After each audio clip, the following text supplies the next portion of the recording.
எல்லா தமிழ் மக்களுக்கும் என்னுடைய வணக்கம். இன்றைக்கி நம்ம கேரளா சமையல் பார்க்க போகிறது பெட்டியப்பம். சில இடத்துல வந்து பொட்டியப்பம்னு சொல்லுவாங்க. இந்த ஊரில் வேறு ஏதாவது பேர் இதுக்கு இருக்கான்னு எனக்கு தெரியல. 2 டைப்பில் நான் இங்கே பண்ணுறேன். ஒன்று வந்து காரமாகவும் இன்னொன்று வந்து ஸ்வீட்டாகவும் பண்ணலாம். ரொம்ப குறைவான செலவில் சீக்கிரம் வீட்டில் பண்ணி எடுக்க முடிஞ்ச ஒரு ஐட்டம் தான். எப்படி பண்ணுறேன்னு பார்த்துட்டு வரலாம். முதல்ல வந்துட்டு ஸ்வீட் பெட்டியப்பத்தினாக மாவு ரெடி பண்ணி எடுத்துக்கலாம். 2 கப்பு மைதா மாவு நான் இங்கே எடுத்துருக்கேன். கூடவே வந்து 1/2 டீஸ்பூன் உப்பு. இது ஸ்வீட்டாக இருக்கனால ரொம்ப அதிகமாக போட வேண்டாம். இதுக்கு 1/2 டீஸ்பூன் மட்டும் போட்டால் போதும். கூடவே 1/2 டேபிள் ஸ்பூன் கருத்த எள்ளு கழுகி போட்டுக்கோங்க. 1/2 டேபிள் ஸ்பூன் போட்டிருக்கு. அவ்வளோ போதும். இது வந்து நம்ம ஸ்வீட்டாக இருக்கிற பெட்டியப்பம் தான் பண்ணுறேன். இந்த ஜீரகத்தோட டேஸ்ட் பிடிக்கிறவங்க வந்து கொஞ்சம் ஜீரகம் ஆட் பண்ணி கொடுத்துக்கலாம். ஒரு 1/2 டீஸ்பூனில் 1/4 டீஸ்பூன் அளவுக்கு உங்களுக்கு டேஸ்ட்டுக்கு தகுந்த மாதிரி அது கூட ஆட் பண்ணி கொடுத்துக்கலாம். இப்போ நான் கருத்த எள்ளு மட்டும்தான் போட்டு கொடுத்துருக்கு. இது வந்து தேவையான அளவுக்கு தண்ணி ஊற்றி இதே மாதிரி சப்பாத்தி மாவு பதத்துக்கு நல்லா பிசைஞ்சு எடுத்து வச்சுக்கோங்க. ரொம்ப ஈஸியாக மாவு ரெடி பண்ணிட்டாங்க. அதை மாற்றி வச்சுக்கலாம். அடுத்தது வந்து காரமாக இருக்கிற பெட்டியப்பம். அதுக்கும் இதே மாதிரி 2 கப்பு மைதா மாவு, ஆனால் 1 டீஸ்பூன் அளவுக்கு உப்பு போட்டிருக்கு. 1 டேபிள் ஸ்பூன் கருத்த எள்ளு, 1 டீஸ்பூன் வெளுத்த எள்ளு, அப்புறமா வந்துட்டு 3/4 டேபிள் ஸ்பூன் காரமாக இருக்கிற சில்லி பவுடர், 1/4 டீஸ்பூன் காஷ்மீரி மிளகாத்தூள்.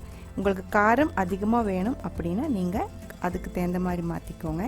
காஷ்மீரி மிளகாத்தூள் கொஞ்சம் போட்டு கொடுத்துக்கோங்க. அப்போ என்ன ஆகும்னா நம்ம மாவுக்கு நல்ல கலர் கிடைக்கும். அதுவும் இதே மாதிரி தேவையான அளவுக்கு தண்ணி ஊற்றி இதே மாதிரி சப்பாத்தி மாவு பதத்துக்கு நல்லா பிசைஞ்சு எடுத்து வச்சுக்கோங்க. இப்போ வந்து நம்ம முதல்ல ஸ்வீட் பெட்டியப்பம் பண்ணி எடுத்துக்கலாம். ஒரே ஆயில் தான் ஃப்ரை பண்ணுறேன், அதனால ஸ்வீட் முடிச்சுட்டு காரமாக இருக்கிறத பண்ணி எடுத்துக்கலாம். இது இப்போ மாற்றி வச்சுக்கலாம். இப்போ பாருங்கள், இந்த மாவு வந்து 2ஆக பிரிச்சுக்கோங்க. 2ஆக பிரிச்சுட்டு கவுண்டர் டாப்பில் போட்டு கொஞ்சம் பெருசாக விரிச்செடுக்கணும். அதுக்கு தகுந்த மாதிரி நீங்கள் ஒரு பெரிய இடத்துல ஒரு கவுண்டர் டாப் இருந்தால் அதிலே பண்ணிக்கோங்க.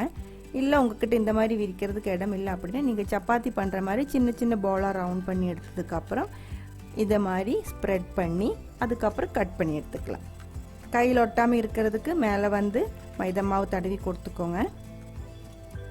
இது விரிக்கும் போது நீங்கள் இதோட ஷேப் எதுவுமே பார்க்க வேண்டாம். மேக்ஸிமம் முடிஞ்ச அளவுக்கு நைஸாக விரிச்சு எடுத்துக்கோங்க. ஏன்னா நம்ம இது கட் பண்ண போகிறேன், அதனால இதோட கரெக்டாக ரவுண்ட் ஷேப்பில் வரணும் அப்படி எதுவுமே இல்லை. நீங்கள் நல்லா நைஸாக எந்த ஷேப்பில் வேணாலும் நல்லா விரிச்சு எடுத்துக்கோங்க. அதுக்கப்புறம் கட் பண்ணிடலாம்.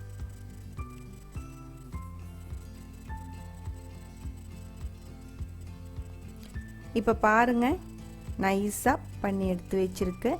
இப்போ மேலேயும் கொஞ்சம் ஒட்டாமல் இருக்கிறதுக்கு மாவு தடவி விட்டுக்கோங்க. அதுக்கப்புறம் திருப்பி போட்டதுக்கப்புறம் அந்த ஆப்போசிட் சைடிலும் அதே மாதிரி கொஞ்சம் மாவு ஸ்ப்ரெட் பண்ணி கொடுத்துக்கோங்க. அப்போ நம்ம வந்துட்டு எண்ணெய்க்குள்ளே போடும்போது ஒன்றுக்கு ஒன்று ஒட்டாமல் இருக்கும்.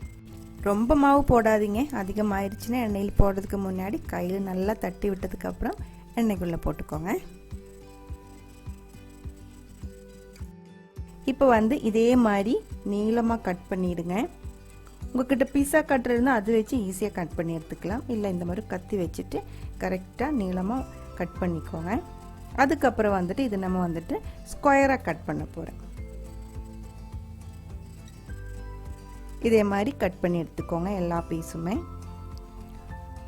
பாதி தான் நம்ம இந்த மாதிரி பண்ணியிருக்கு, இன்னும் பாதி மிச்சம் இருக்கு. அது வந்து இது ஃப்ரை பண்ணுறதுக்குள்ளே அது ரெடி பண்ணி எடுத்துக்கலாம். பாருங்கள், இதே மாதிரி நம்ம பெட்டியப்பத்தோட ஸ்வீட் பெட்டியப்பத்தோட மாவு நல்லா விரிச்சு போட்டு இதே மாதிரி தின் ஸ்லைஸாக கட் பண்ணி எடுத்துருக்கு. நான் இங்கே வந்துட்டு ஆயில் சூடாகிறதுக்கு வச்சுருக்கு. நீங்கள் எந்த எண்ணெய் வேணாலும் ஃப்ரை பண்ணுறதுக்கு எடுத்துக்கலாம். இப்போ பாருங்கள், நம்ம பெட்டியப்பம் வந்து கையில் சுத்தமாக ஓட்டலை. இது பிசையும் போது கொஞ்சம் கொஞ்சமாக தண்ணி ஊற்றி கரெக்டான அளவுக்கு பிசைஞ்சு எடுத்துக்கோங்க. அதே மாதிரி மேலே வந்துட்டு கொஞ்சம் மாவும் ஸ்ப்ரெட் பண்ணி விட்டால் சுத்தமாக ஒட்டாமல் கிடைக்கும். ஃப்ரை பண்ணும்போது தீ வந்துட்டு லோ ஃப்ளேமில் வச்சுக்கோங்க. ஏன்னா இது வந்துட்டு ரொம்ப ஹை ஃப்ளேமில் ஃப்ரை பண்ணி எடுத்துச்சுன்னா மேலே வந்து சீக்கிரம் கருகி போயிடும், கிறிஸ்பி ஆகி போயிடும், உள்ளே வந்து வேகாமல் இருக்கும். இதோட கலர் வந்து ஒயிட்லேருந்து ப்ரௌனாகவும் மாறிடும். ஸோ நீங்கள் வந்துட்டு லோ ஃப்ளேமில் கொஞ்சம் நேரம் வச்சு மெதுவாக இது உள்ளேயும் வெளியேயும் ஒரே மாதிரி ஃப்ரை ஆகிற மாதிரி கொஞ்சம் நேரம் வச்சு நல்லா ஃப்ரை பண்ணி எடுத்துக்கோங்க.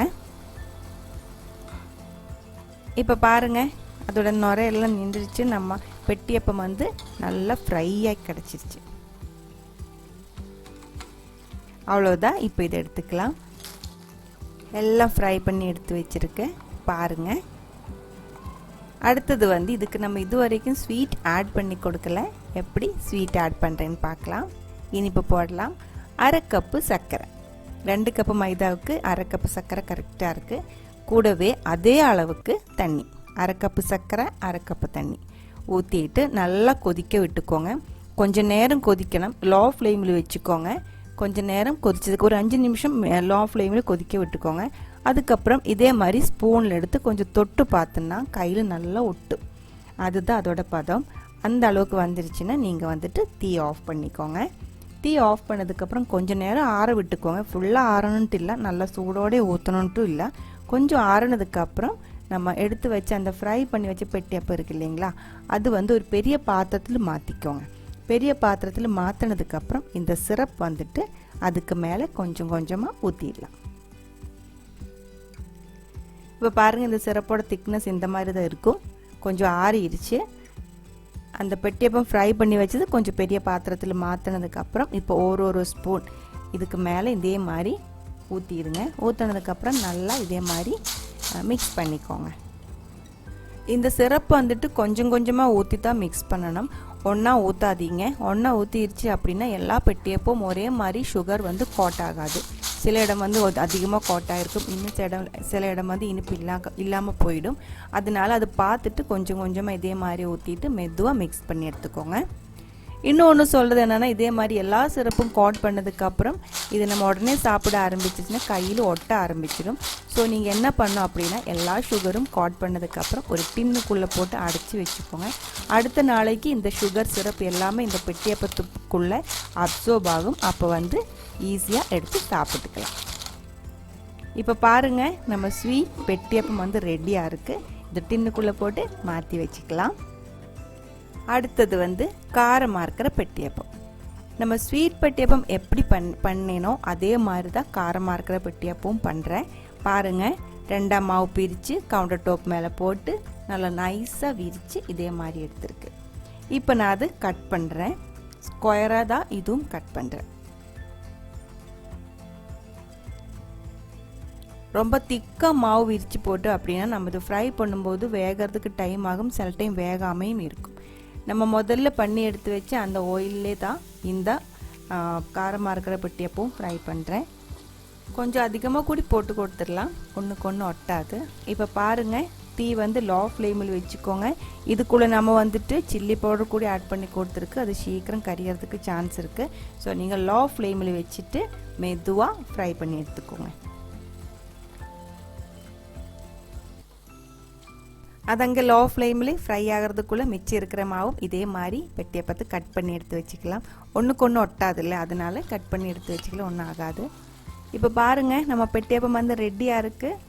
காரமாக இருக்கிற கிறிஸ்பியாக இருக்கிற பெட்டியப்பம் நல்லா ஃப்ரையாக கிடச்சிருச்சு.